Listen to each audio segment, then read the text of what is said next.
What's going on? My name is Scott, and behind me is a 1950s Allis Chalmers Model CA tractor that has been sitting for over 20 years. This thing originally belonged to my grandfather. In the last video, I drove across the country, had to track down multiple past owners to finally find this thing.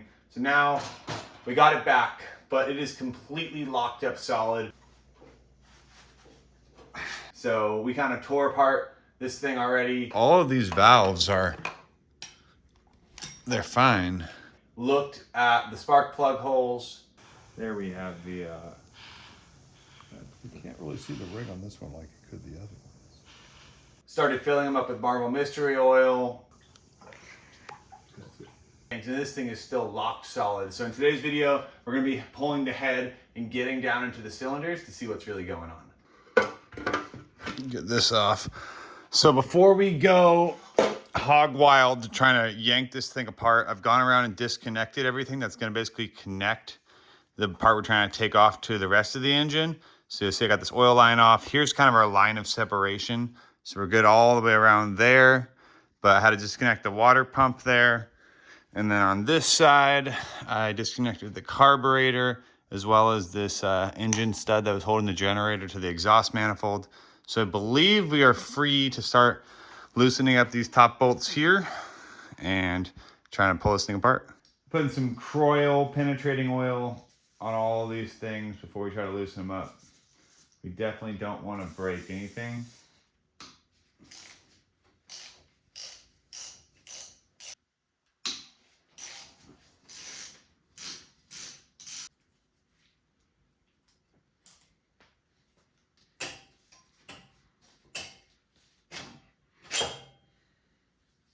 All right, now we're going for the big guys here. Let's see if we can do this. Oh, this is scary.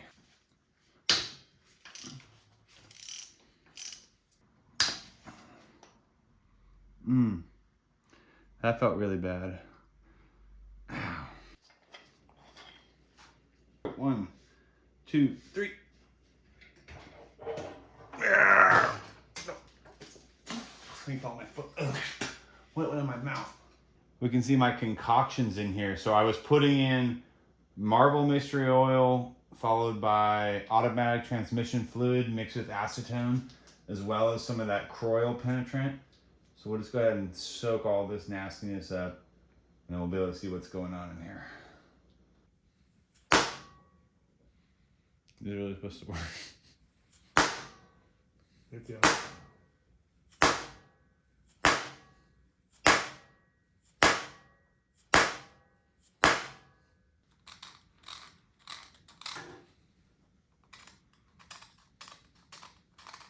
We were just whacking at this thing and it is still completely stuck solid. The first and fourth cylinders look fine. They kind of have like a bit of a groove. It's hard to see, but around the actual piston, versus the second and third one seems like they have a good amount of like surface corrosion on the cylinder wall, and then just that groove is not really there. I think it's just full of rust. So we're using some picks trying to kind of just carve out the rust a little bit without damaging anything. But we're just going to continue to try to hit this thing down and see if we can get any movement out of it.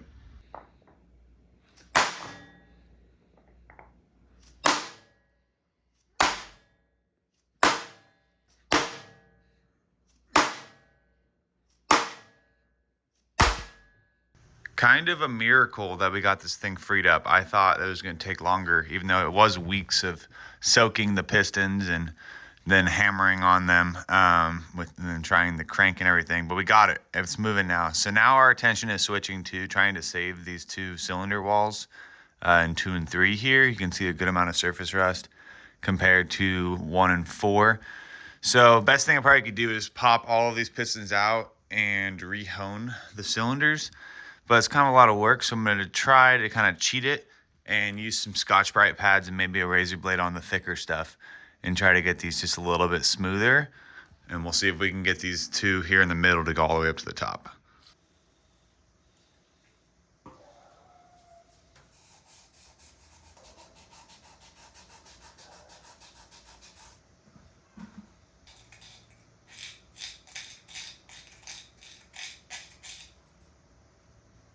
That razor blade works. Now I'm taking the ultra fine pad and just trying to, for lack of better terms, feather it all in.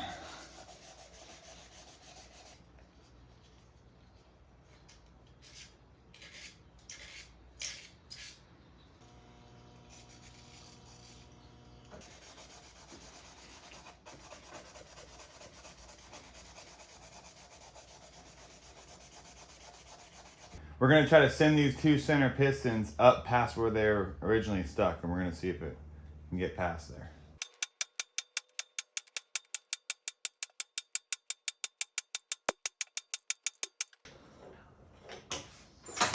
Oh yeah. Let's go.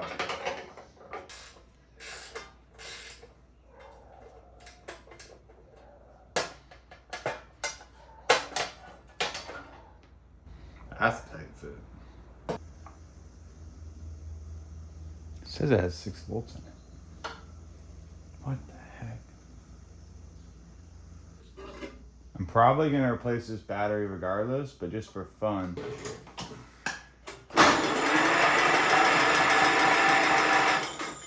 Let's go.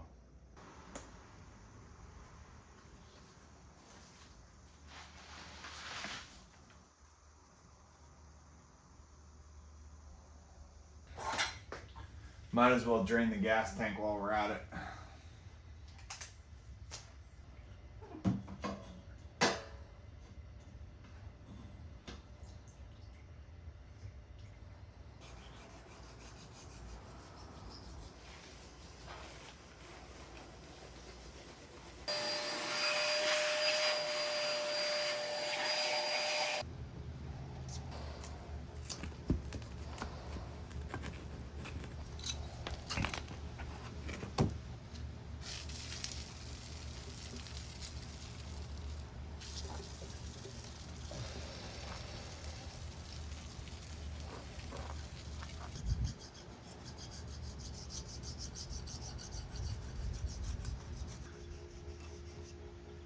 We have the mating surface of the block and the head nice and all cleaned up. We got a new head gasket. Let's go ahead and put this thing back together. This thing is no joke heavy.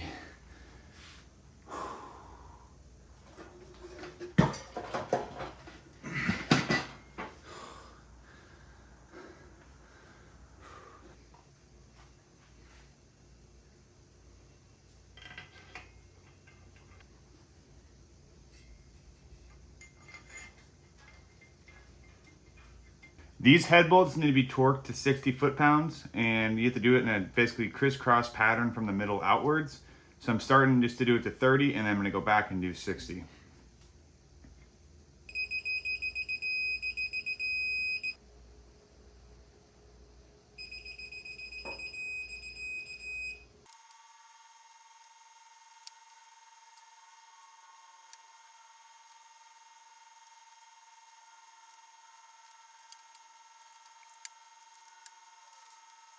Now we'll put all the push rods back in, and all this stuff is going back in the same slaughter hole it was in before. In comes the rocker arm assembly. Get this guy on. Ow. All right, I'm gonna torque these halfway and then all the way to 25.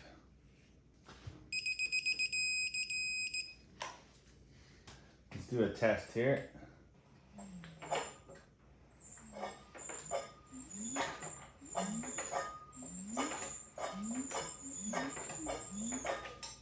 Seems like everything's looking good.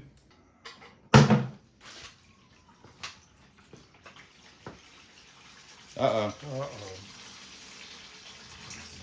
That wasn't bad. That's nastiness. What I'm doing is I'm also giving this whole thing a nice little flush by letting it drain out of the bottom.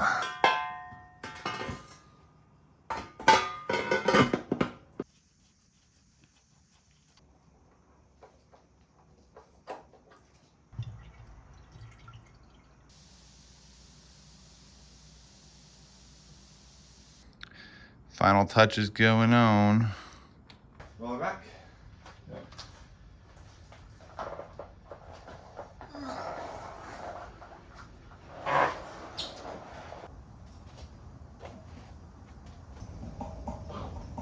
That is something I've never seen in a driveway before.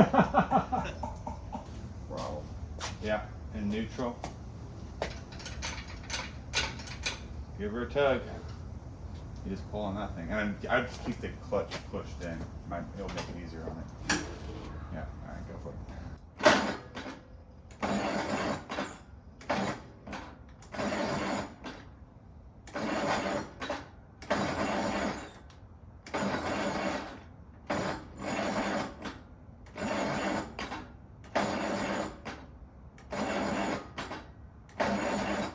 Is it dying? The battery? Yeah. I'm gonna hold the whole thing. Alright, go for it.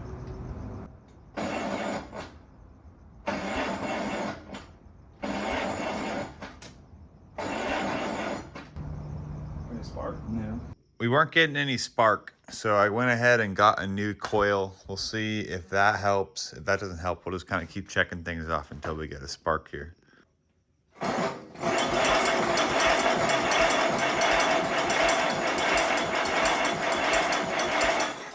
No sparks. I'm put a new cap on it.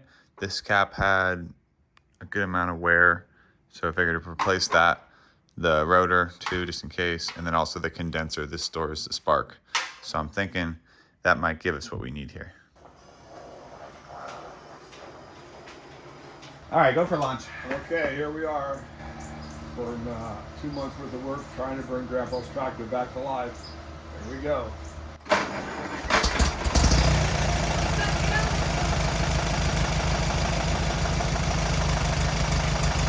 Wow, that was easy. Yeah.